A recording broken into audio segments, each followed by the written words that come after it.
मेरे प्यारे साथियों, मैं डॉक्टर देवेश भारद्वाज आप सभी का अपने YouTube चैनल गुरुदेव एजुकेशन अड्डा परिवार में हार्दिक स्वागत करता हूं और उम्मीद करता हूं आप सभी जहां भी हैं, जैसे भी हैं, खुशी से होंगे, स्वस्थ होंगे, अपने परिवार के साथ मस्त होंगे। और जैसा कि आपको अभी सुनने को मिल रही है खुशखबरी कि राजस्थान के मुख्यमंत्री गहलोत जी ने रीट की विज्ञप्ति निकालने की घोषणा जो शिक्षा मंत्री गोविंद सिंह डोटासरा जी हैं, माननीय गोविंद सिंह डोटासरा जी ने रीट की भर्ती निकालने की बात कही है। तो मेरे प्यारे साथियों, आप सभी जहाँ भी हैं अभी से अपनी तैयारियों में जुट जाइए और उसके लिए मैं आपके सहयोग के लिए तत्पर और तैयार हूं। मैं अपने चैनल पर आप सभी के लिए रीट से संबंधित सामग्री लेकर आ रहा हूं। पहले अपन हिंदी की डालेंगे, फिर हो सकता है अपन साइंस की भी डालें और अन्य सब्जेक्टों की भी जहां तक संभव हो पाएगी मैं आप सभी के लिए डालूंगा। ठीक है मेरे प्यारे साथियों, नहीं हिंदी की तो आपकी चलनी ही चलनी है। अगर किसी अन्य विषय की संबंधित विषय की और अच्छे अध्यापक अगर हमें मिलते हैं और साथ ही हमारे जो साथी हैं वो अगर आपको यहाँ पर कुछ दे पाते हैं तो मैं कोशिश करूँगा कि उनकी सेवाएं भी ली जाए और आपके लिए बहुत अच्छे से अच्छे सामग्री। मेरे प्यारे साथियों, कोशिश करिए, है ना। कोशिश करने से कभी कुछ नहीं होता, मतलब कुछ भी असंभव नहीं है, आप ये समझिए। कोशिश करने वालों की कभी हार नहीं होती और तूफानों से डर कर नौका पार नहीं होती। इस चीज़ को आप ध्यान में रखना। कभी भी मेहनत करना तो थोड़ा सा तबीयत से करना, दिल से करना। दिल से की हुई हर चीज़ पूरी होती है।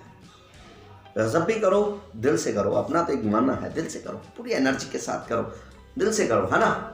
कौन कहता है कि आसमां में सुराख हो नहीं सकता?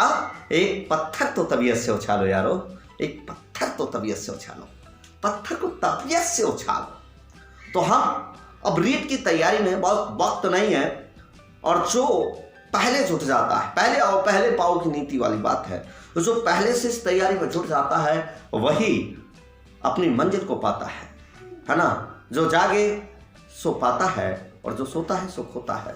तो जो पहले ही जागृत हो जाते हैं, जो अपनी तैयारियों को पहले ही उड़ान देने लग जाते हैं, वो लोग अपनी मंजिल पर आसानी से चलते हुए भी पहुंच जाते हैं। बाद वालों के लिए हड़बड़ी रहती है। तो आप अभी से अपनी तैयारियों को जुट जाइए, अपने ज्ञान रूपी कुशा के अग्रभाव को क्या कर लीजिए, तेज तेज तेज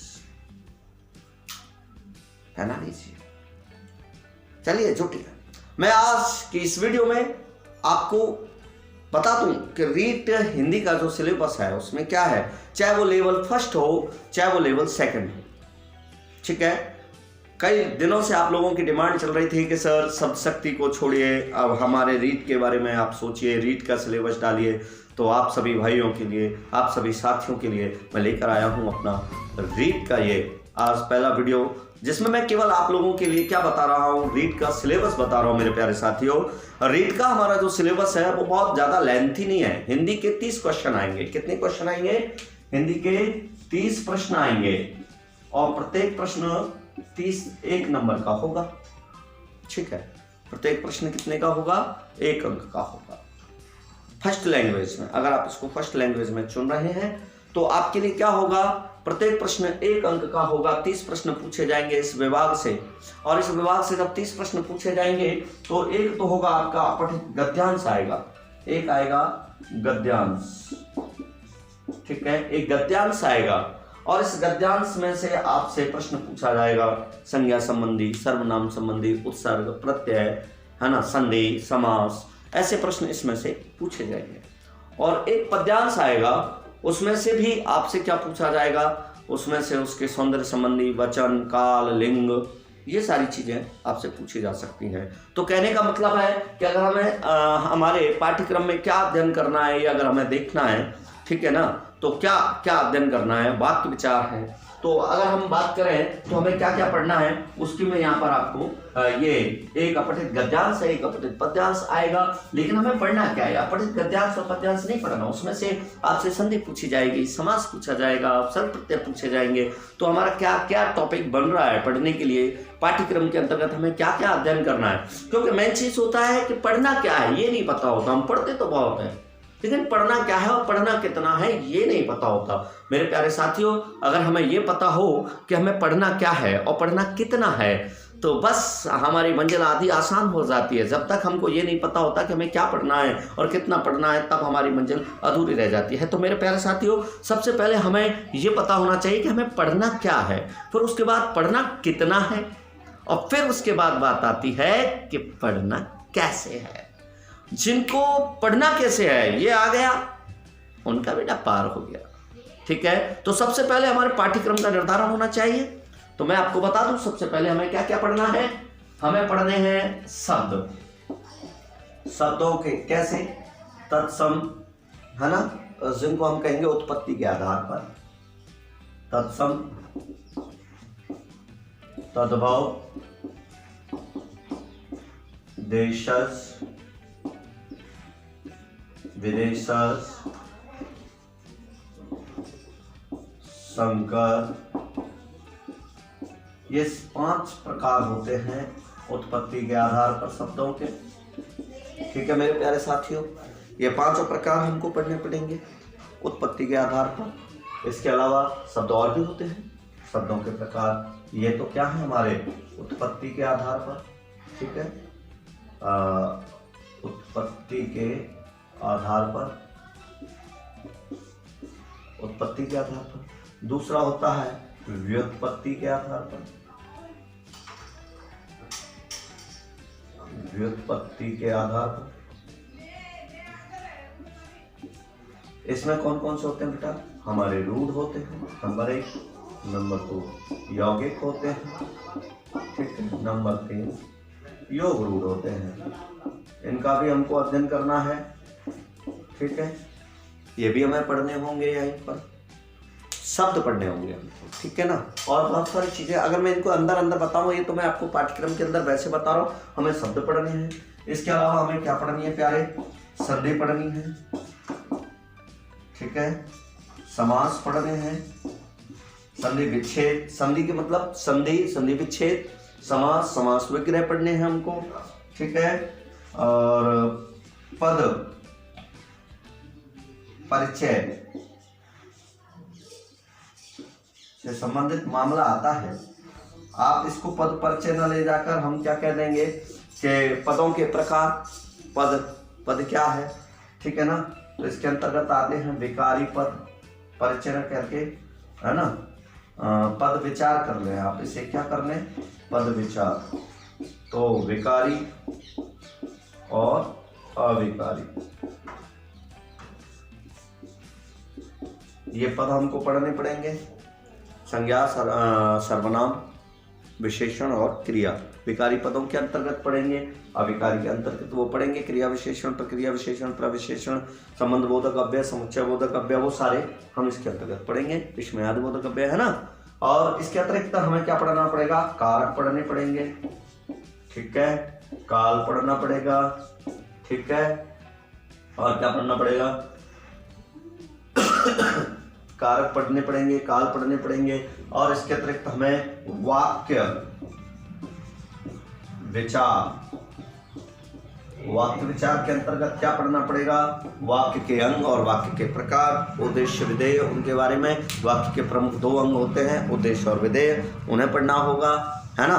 और इसके अतिरिक्त हमें क्या पढ़ना होगा, इसके अतिरिक्त हमें वाक्य के प्रकार पढ़ने पड़ेंगे। वो कौन से, अब जानते हैं, साधारण, सरल वाक्य, मिश्र वाक्य, संयुक्त वाक्य, ये हमें पढ़ने पड़ेंगे।